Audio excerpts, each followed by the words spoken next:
وہ ایک یتیم بچہ تھا کہ جس کی پرورش اس کے چچا نے کی تھی، اور جب بچہ جوان ہوا تو چچا نے اونٹ بکریاں غلام دے کر اس یتیم بھتیجے کی حیثیت مضبوط اور مستحکم کر دی تھی۔ اب بچہ جوان ہو گیا، اچھی خاصی زندگی اس کی بسر ہو رہی تھی۔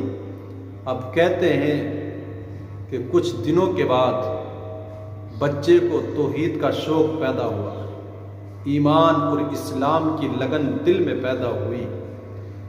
تو کہتے ہیں کہ جب بچہ دل میں ایمان کی تڑپ تھی، لیکن چچا سے ڈرتا بھی اتنا تھا کہ کبھی اظہار اسلام نہ کر سکا، لیکن چنگاری ایک شعلہ بننے لگی تھی دل کے اندر۔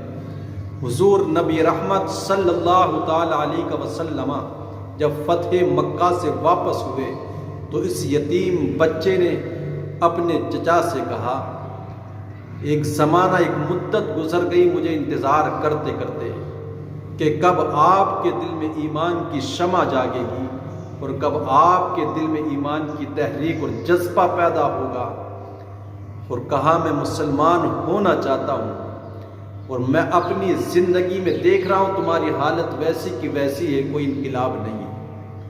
کہا میں اپنی زندگی پر اب بہت زیادہ اعتماد نہیں کر سکتا، اس لیے میں مسلمان ہونا چاہتا ہوں۔ جس چچا نے آج تک پال کے پرورش کر کے اس کی حفاظت کی تھی، دیکھ بھال کی تھی، جب اس یتیم بیٹے نے بھتیجے نے اس چچا کے سامنے یہ بات رکھی تو چچا نے کہا، اگر تو مسلمان ہوگا، تو محمد کا دین قبول کرے گا، تو جو کچھ میری جائیداد، مالی دولت، جو کچھ بھی تیرے پاس ہے وہ سب تجھ سے واپس لے لوں گا، چھین لوں گا، تیرے پاس کچھ نہیں چھوڑوں گا، یہاں تک کہ تیرے بدن پر کپڑے بھی باقی نہیں رکھنے دوں گا۔ بچے نے جب اتنا سنا تو اس نے جواب دیا، جو آپ کی منشا ہے وہ آپ کر گزریے، لیکن میں اسلام کے دائرے میں ضرور داخل ہوں گا، محمد صلی اللہ تعالی علیہ وسلم کی غلامی ضرور قبول کروں گا، آپ کی جو منشا ہے وہ کر گزریے۔ چچا نے بیٹے سے، بھتیجے سے جو کچھ بھی دیا تھا سب مال و زر واپس لے لیا، جسم پر کپڑے بھی نہیں چھوڑے۔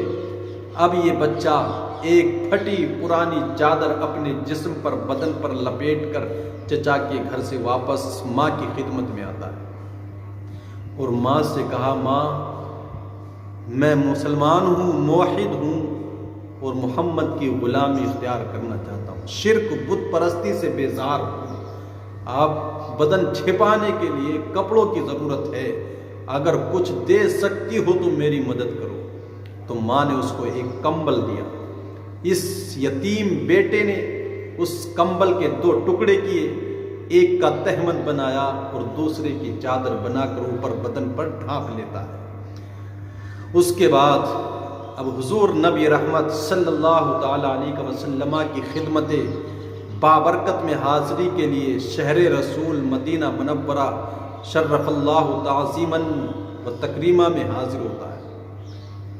صبح رات گزار کر کے، سفر کر کے حاضر ہوا تھا، مسجد نبوی شریف میں پہنچا تو مسجد کی دیوار کے ساتھ ٹیک لگا کر کے یہ بیٹا بیٹھ جاتا ہے کہ حضور مسجد میں آئیں گے تو اس کی حالت کو دیکھیں گے۔ اب جب قلب و نگاہ کا مرشد اولین حضور رحمت للعالمین صلی اللہ تعالی علیہ وسلم تشریف لائے اور دیکھا تو پوچھا، کون ہو؟ تو اس نے کہا، میرا نام عبد العزیٰ ہے، فقیر ہوں، مسافر ہوں، طالب ہدایت بن کر کے آپ کی بارگاہ میں آیا ہوں، آپ مجھے اسلام میں قبول فرما لیجئے۔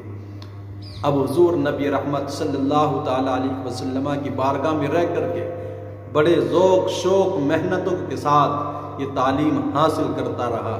حضور نے اس کا نام عبد العزیٰ سے عبداللہ رکھا اور لقب اس کا ذوالججا دین رکھا، اور کہا یہ تعلیم حاصل کرتے رہے یہاں تک کہ اصحاب صفہ میں شامل ہو گئے۔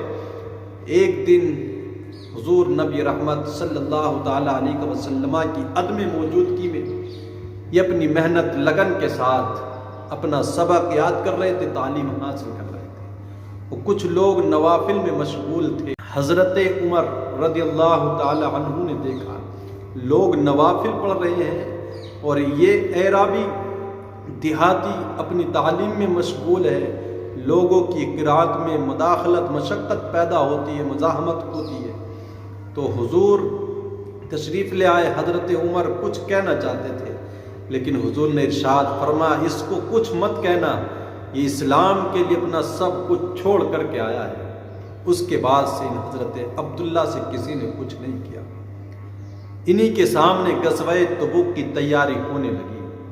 حضرت عبداللہ جو پہلے عبد العزیٰ تھے، اب یہ جنگ میں جانے کی شرکت کی تیاری کرنے لگے۔ حضور نبی رحمت صلی اللہ تعالی علیہ وسلم سے اجازت مرحمت فرمائی تو حضور نے ارشاد فرمایا اور دعا فرمائی، الہی کفار پر اس کا خون حرام فرما، یعنی یہ جنگ میں کفاروں کے ہاتھوں نہ مارا جائے۔ تو حضرت عبداللہ کہنے لگے حضور میں تو طالب شہادت ہوں، میں شہادت پانا چاہتا ہوں اسلام کی خاطر۔ تو حضور علیہ الصلوۃ والتسلیم نے ارشاد فرمایا عبداللہ سب کچھ چھوڑ آیا ہے تو قتل ہونا ہی ضروری نہیں ہے، اگر تو اللہ کے راستے میں نکلے، بخار چڑھا آئے اور تو اس حالت میں مر جائے تو پھر بھی شہید ہی ہوگا۔ اور ایسا ہی ہوا، آپ جنگ میں تشریف لے گئے، بخار آیا، شدت اختیار کر گیا اور اسی بخار کی حالت میں انتقال کر گئے۔